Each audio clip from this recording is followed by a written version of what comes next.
Magkakasamang pinunood ng mga kaanak ng ilang biktima ng tinaguriang extrajudicial killings ang unang araw ng confirmation of charges hearing sa kasong Crimes Against Humanity ni dating Pangulong Rodrigo Duterte. Narito po ang aking report.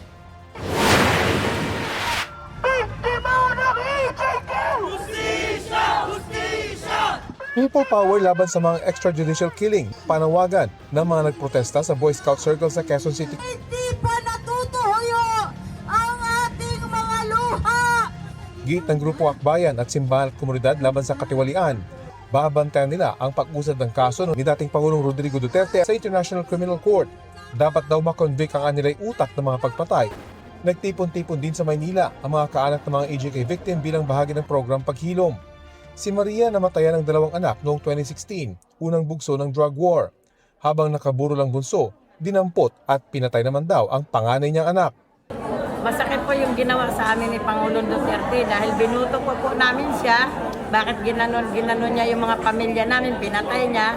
Dapat kinulong niya na lang, hindi niya na pinatay. Ang anak naman ni Nanette Castillo, binaril ng riding in tandem sa Tondo noong 2017. Sa tagal po ng panahon, hindi po kami maiinip dahil ito na po, mag-umpisa na po yung pag-asa para sa hustisya.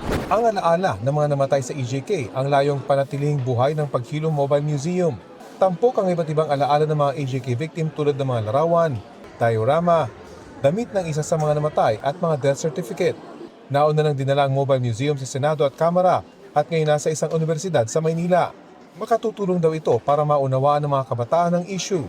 It helps preserve memory and history, a call for an assurance that never again of such thing should be allowed to take place. Sa mga anak mo, hanggat nandito ako, magkakaroon ka ng hustisya. Titindig ako para sa iyo. Huwag ka mag-alala sa mga bata. Ang pagsisimula ng confirmation of charges hearing, palakpakan ng isinalubong ng mga kaanak ng mga EJK victim sa kanilang group watch sa Quezon City.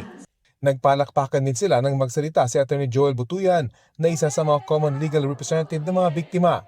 Nakasabit sa loob ng venue ang mga litrato ng mga biktima. Paalala kung sino-sino ang mga biktima na hindi na maibabalik pa. Rafi Tima nagbabalita para sa GMA Integrated News.